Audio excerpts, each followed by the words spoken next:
This is Eddie Hearn, Matchroom Boxing. You're watching Sporting Icons. You don't need to be anywhere else.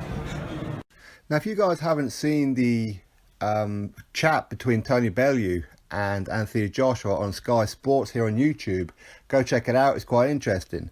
And there was a point in there that even though that these guys were strategizing or almost analyzing Povetkin and some of his strengths, his weaknesses, etc., which I'll probably do a video on that one tomorrow, to be fair, rather than today. But there was a part in this one where Anthony Joshua said about his vulnerabilities, that people see his vulnerabilities. And he's absolutely right, because a lot of people, especially the ones who are not fans of his, because there are a section of people who are just out and out haters. They wake up each and every morning before the sleep is even out of their eyes with a bit of water. They're looking online, trying to find a reason to hate on Anthony Joshua or Eddie Hearn, and that's just the way that they are. Pathetic, really, right? But he's right where he says that he has vulnerabilities and they're there for the world to see. Now, these vulnerabilities are getting smaller and smaller because each fight that he has, he is improving.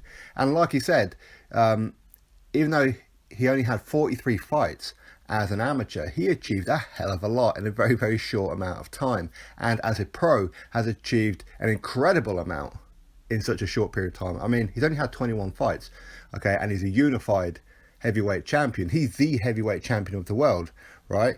And there's no debate about that, because with the likes of, say, Deontay Wilder, he's had one belt. He's had more defenses than Joshua. He's been champion longer, but yet he hasn't unified and hasn't had a meaningful fight yet. Tyson Fury, he's probably the closest one, because he was the one who opened up the whole heavyweight division, right? When he defeated Vladimir Klitschko in Germany as well, where he took Vladimir Klitschko to school. So he beat one guy to get all the belts that Joshua currently has, including the leadership and the Ring magazine, of course. Now, Joshua, he had to defeat 3 different champions to get those belts, whether you rate these champions, whether you don't. Fact is, he had to do that, and he had to go through all that in a very, very short amount of time. In his 19th fight, he became a unified heavyweight champion by defeating Vladimir Klitschko, the same guy that Tyson Fury defeated. And again, you see, a lot of people will look at Joshua's weaknesses and say, that's why he's beatable. He's easy to hit. He's a robot. He's got no foot movement. And he's very easy to hit. He's chinny, whatever else it may be. Because he has been hurt on, 2 occasions now. He got stunned by Dillian Whyte, and Dillian Whyte's shoulder went in that moment. So who knows what would have happened had Dillian Whyte been able to calm himself and not had that shoulder problem. Who knows what would have happened. I'm not saying that Dillian Whyte would have stopped him, not at all. But he could have. So maybe Joshua had a bit of an escape with that one.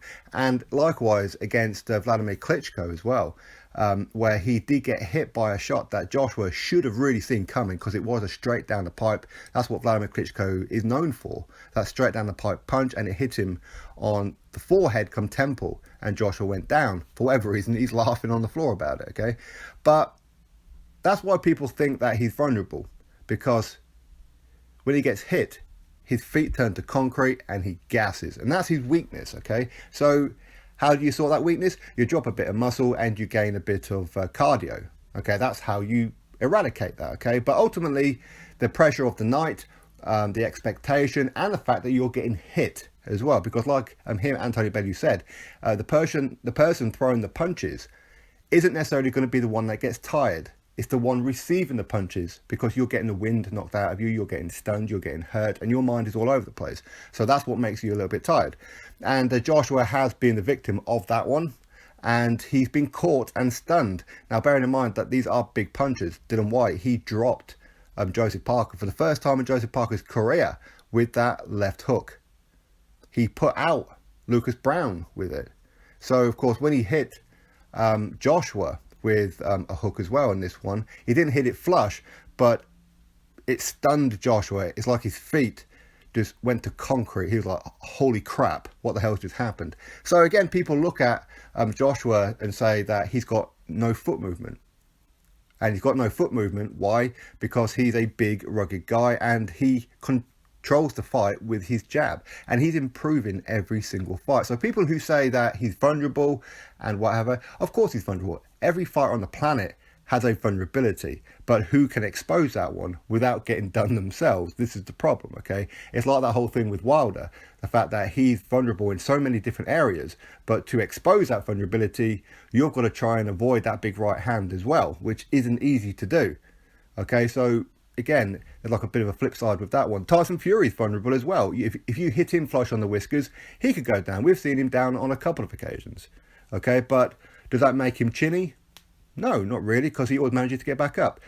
Is Joshua chinny? No, because he's managed to recuperate and continue. He's been down and he got up. Same with Deontay Wilder. He got dropped against Harold Sconiers and he got back up again. So every fighter is vulnerable as far as getting hit on the whiskers, okay? His feet movement, as in he's not as fast as maybe we would like him to be, but he is a big guy. And as I said, the way to make him a little bit faster is to introduce a whole lot more cardio and drop some muscle mass. And I believe that's what he's done over the last couple of fights, because against Joseph Parker, he went the distance and he didn't look tired, did he? He really didn't.